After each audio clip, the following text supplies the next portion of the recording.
Good morning, everyone. It's the Flying Pig here on Flying Pig United with another cheeky little video for you. We are here to discuss a couple of things, really. Transfer news and a couple of the main stories that have sort of surfaced over the last 24 hours. We'll be getting into it in the next sort of few minutes. Do us a favor, though. Smash that like button and get your thoughts in down below in the comment section. The first story I want to talk about, which seems to be circulating at the moment, is Marcus Rashford to Crystal Palace. So obviously he's on loan at Villa at the moment. He's doing well. There's a lot of talk about whether or not Aston Villa will make it permanent in the summer, maybe going for a cheeky little transfer bid. Please be true, because as much as Rashford's been a decent player for us over the years, he's been Gashford for way too long. His performances this season for United before leaving for Aston Villa, pretty piss poor in my opinion in terms of his effort levels as well. And when you're the man who's supposed to be the talisman or one of the talisman, and you're on 350k a week, you best be putting in a shift out there, and he wasn't doing that for us. So good riddance. I think we're personally better off without him, and this is coming from somebody that's tried to back Rashford in the past a lot and has given him a lot of rope, really. But unfortunately, he'd rather play for Aston Villa, where there's less pressure, rather than helping his team, Manchester United. So that says everything right now. He's over there. Good luck in the Champions League, Marcus. Hope you get smashed up again tonight, lad. But in all seriousness, Crystal Palace, if they want to come in for him, brilliant. The question is, how much will we be able to get for him? Because he is obviously an academy product. He is a high-profile player. He is coming into his prime years. His wages are a bit of an issue, of course. That's going to be a stumbling block and maybe decrease the amount that we can actually get in terms of a potential transfer. But certainly, he is a wanted player by, I'm sure, a lot of top sides. Crystal Palace could be one of the sides that helps push the price up. I'm not sure if I could see Marcus Rashford at Crystal Palace. He's too big time. I just sort of view Marcus Rashford as one of those players that wants to play for a big club. I could be wrong. Maybe he just wants to do a Danny Welbeck, go somewhere, get his head down, play football week in, week out, be the main guy, have a bit less pressure, enjoy his football, have fun. Maybe that's what he wants to do, but he certainly couldn't handle the pressure at Manchester United, I don't think.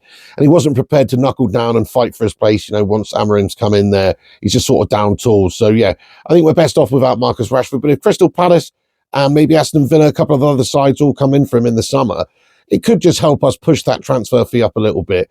In terms of the amount of money we can expect to get for Marcus Rashford, I think we've got to be looking around the 50 to 60 million pound mark. But do get your thoughts down below what you think we can realistically expect to get this summer. I'm not asking you how much you think he's worth, because a lot of people would be saying half a Twix bar and a packet of Watsits in the live chat, which is fair enough.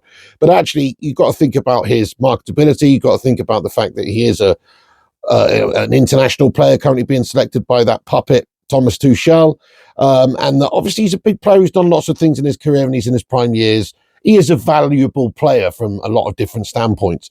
So we've got to try and get as much as we can for him. But I think 50 to 60 million, it would be 70 million if it wasn't just for the fact that his wages are astronomical. We might even have to eat a proverbial shit sandwich to some degree by paying a certain percentage of his wages for a certain period of time anyway, if he was to go to a new club, because we can't seem to pay players a reasonable amount. I mean, £350,000 a week for Marcus Rashford is an absolute piss take. So I doubt any other clubs out there are going to want to pay him that amount. Certainly not Crystal Palace. Could you imagine Crystal Palace paying £350,000 a week to Marcus Rashford?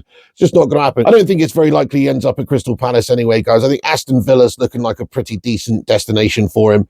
Unai Emery likes him. He rates him. He's playing him. He's settled in there well. He is playing well for them, to be fair. He's actually trying. Oh, thanks, Marcus, for trying so bloody hard, mate, over there at Villa, but not for us. What's that about? But he's trying hard there. He's got Champions League to compete for, though they'll probably be out later on tonight. I think there might be a little bit of a shootout in the summer from a few different teams. There could even be some bigger teams coming in than Aston Villa for Marcus Rashford. I wouldn't necessarily rule out a move to Spain or Italy or something like that, France. Who knows? Marcus Rashford probably is wanted by a lot of those top European sides, particularly those top European sides that perhaps buy the big money mercenary type players. Which takes me on to the next order of the day, guys. Andre Onana, aka Mr. Flubberhand. Now, he is being linked to teams in Saudi Arabia. Apparently, there's a couple of Saudi teams that were interested in him previously and may well look to rekindle that interest before the summer transfer window if his days at Man United are to be numbered, which surely they are now. His performances for United this season have been nothing short of Taibi-esque.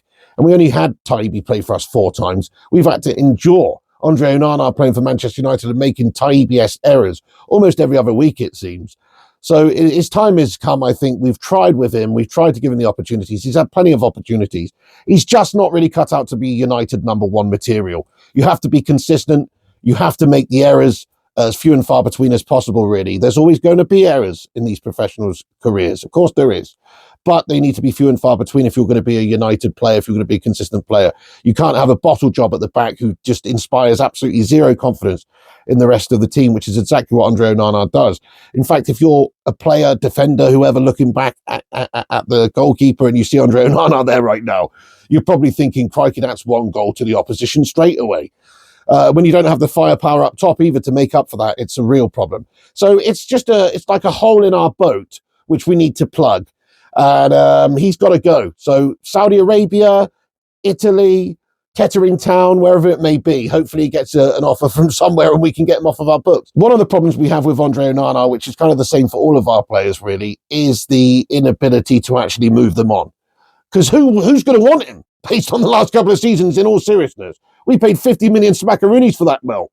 Nobody's given us anywhere near that amount of money. Now, that's a huge amount of money for somebody who has a hand made of polystyrene, who can't stop basic balls from going to the back of the net. So he is on a huge amount of money. Now, if you're a team on the continent in Italy or Germany or even wherever really, it doesn't matter. There's not many leagues that can compete financially with the Premier League or a team like Manchester United to sign a goalkeeper. So what's going to happen there? Who's going to pay for him? Get your thoughts down below, guys. How much do you think Andre Onana's worth in this current market? Genuinely, I think we struggle to get half of our money back. £25 million, maybe, if you're lucky. Have your say. But because of the wages, because of his awful performances for a good couple of seasons now, he's about as saleable as a bag of shite on a hot summer's day. He's really not going to be appealing to most people, is he? It's difficult to sell.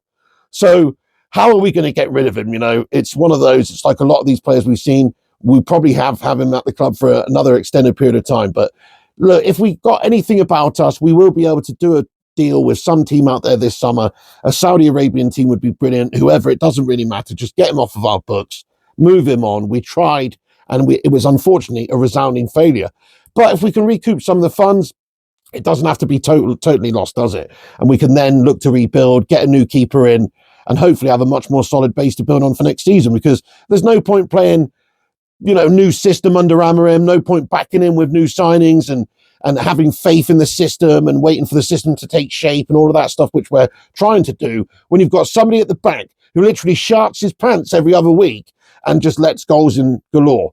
Like, we could have won against Lyon the other night in the Europa League, maybe 2-0 on another night if we didn't have a flubber-handing goal. But because of Andre Onana's inability to make basic saves, we could have lost that game. We didn't. We've drawn it in the end. But now it's on a knife edge going into the game, obviously, on Thursday night at Old Trafford. So that's down to Andre Onana again. We can't have it. We can't have these errors anymore. But I hope this story about a Saudi Arabian team being interested in him and perhaps coming in for him this summer is true, because they have got a bit of money. Maybe they will chuck a little bit of money at Flubberhand there. Maybe we can get a little bit of cash back, reinvest that into the squad, sign a new goalkeeper. You know, that's what it's all about, and obviously get this melter off of our books. So there we have it, guys. Obviously, I'm going to start doing more transfer news videos, transfer news streams, and that sort of stuff as the summer transfer window is starting to get closer and starting to loom. You know, I don't like to get too much involved in it when the transfer window's either not open or far away from being open, because it's all just speculative guff, clickbait shite all around. But as the summer transfer window is coming, we will be getting on and covering the latest transfer news as and when it happens. So get your thoughts in down below anyway, guys. Just a quick video for me today. If Andre's our number one next season, we're in serious trouble. Anyway, thanks for watching, guys. Get your thoughts in down below. Smash that like button, subscribe, and I'll see you on the next one. Have yourself a great day. I'm about to go to bed because I've actually been up all night.